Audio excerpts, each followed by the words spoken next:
today? Are you okay? Are you sure? So today, donc aujourd'hui nous allons parler d'un sujet qui me passionne. Si vous me suivez depuis longtemps ou si vous me suivez sur Instagram, vous savez que je suis une passionnée de mode. Donc pour les nouveaux ici, laissez-moi d'abord me présenter. Je suis Evelyn, oh là là, une amoureuse des couleurs, une personne qui aime dire qu'elle ne voit pas la vie en noir, mais je vois la vie en couleur, tous les jours en couleur. Oui, effectivement, je ne mets jamais de noir. Je dis jamais de noir, jamais. Parce que j'aime les couleurs et je vois la vie en couleur. Bon, j'ai déjà trop dit ça, donc j'arrête. Il faut que vous sachiez que moi je fais 3 vidéos par semaine, le mardi, le vendredi et le dimanche. Donc si vous voulez rater aucune de mes vidéos de mode, n'oubliez pas de vous abonner et de cliquer sur la notification. D'accord? N'oubliez pas, faites-le maintenant, ce sera plus simple. Voilà.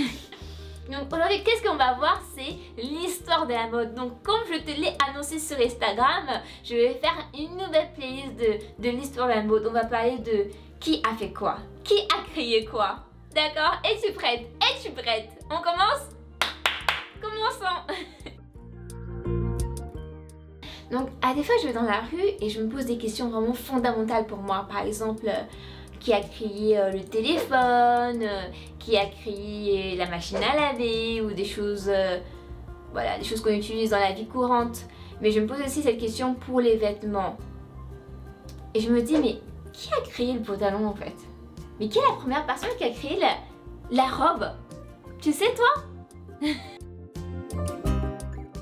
Aujourd'hui, la première question qu'on va se poser toutes les deux là, c'est mais qui a créé la combinaison? Mais je veux savoir, est-ce que tu veux savoir? En tout cas, moi je veux savoir qui a créé la combinaison. Pourquoi? Parce que j'aime savoir le pourquoi, le comment des choses, tout simplement. D'accord? Et la mode, c'est tout simplement passionnant.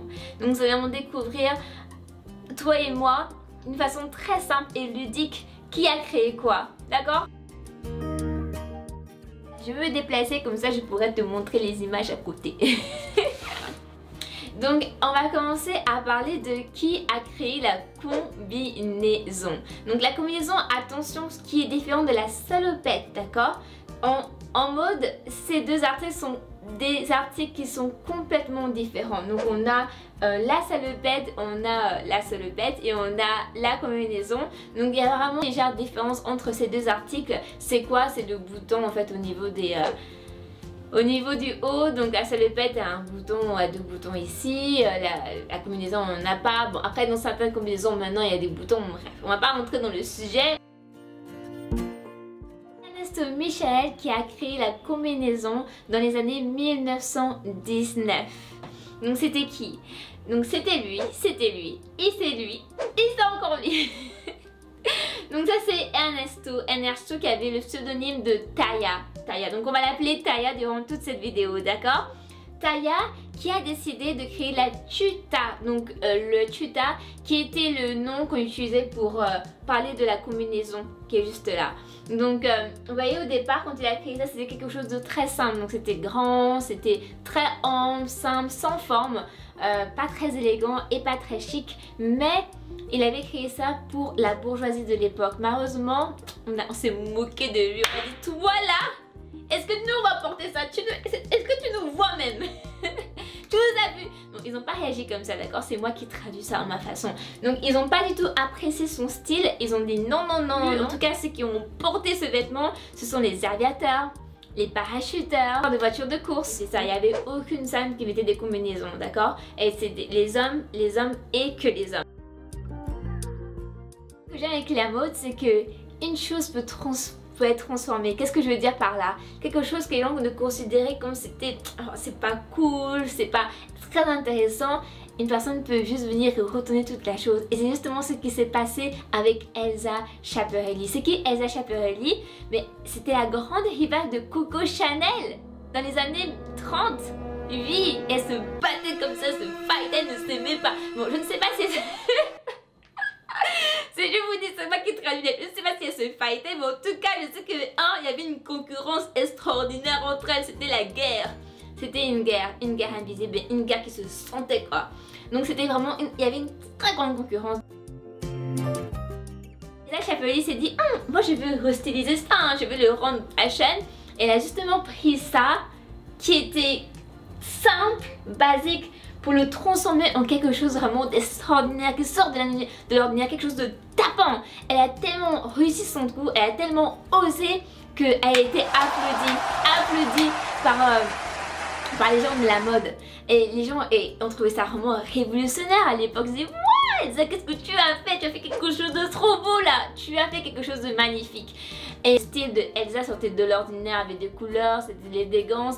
C'était quelque chose qu'on n'avait jamais vu. Donc ça apportait du punch, je peux dire ça, du punch à la haute couture. Donc Elsa, voilà, elle fait quelque chose d'extraordinaire. Grâce à Elsa, la façon dont on voyait la combinaison a complètement changé. Donc au départ on a dit que c'était juste pour les hommes. Maintenant à l'heure d'aujourd'hui, nous savons très bien que tout le monde peut porter une combinaison, n'est-ce pas? Il y a des hommes, les femmes, même les enfants. Tout le monde peut porter une combinaison. Maintenant c'est vraiment adressé à tout le monde. Et la combinaison est considérée comme quelque chose de vraiment de facile à porter, qui peut être simple et glamour à la fois. Et c'est ça justement la particularité de la mode, c'est qu'une chose peut être transformée tout au long des années. Et là je vous ai fait vraiment un tout petit résumé, d'accord? C'est un tout petit résumé, bien sûr si vous êtes plus intéressé, allez regarder sur Wikipédia, allez regarder sur Google, mon ami Google vous donnera toutes les informations nécessaires. Mais justement c'est ça que j'ai voulu partager, j'ai pas envie de faire des longues vidéos qui parlent de détails et détails, j'ai juste envie de vous parler de l'histoire de la mode comme je la vois, comme je la lis, comme je la vis. Donc je sais que je vous ai parlé de la combinaison, de sa petite histoire. Maintenant je vais vous montrer quelques photos de comment elle se porte maintenant. Donc pendant la combinaison était portée dans les années 70 de cette façon. Même Elvis Presley a porté la combinaison et il a porté la combinaison et voilà, j'aime bien le résultat. En tout cas j'aime beaucoup le bleu, très beau, magnifique. Je veux remercier mon follower de la semaine qui est Shahid. Donc Shahid il m'a envoyé plein de commentaires sur mes dernières vidéos et je veux dire juste un merci. Franchement ça fait toujours plaisir quand je vois des messages d'encouragement. Il faut savoir que moi je lis tous vos commentaires, hein, je commente tous vos commentaires, j'ai bien dit tout. Donc voilà, merci encore Shahid. Et moi je vous souhaite une Olala Day et n'oubliez pas de partager la vidéo. Bye bye.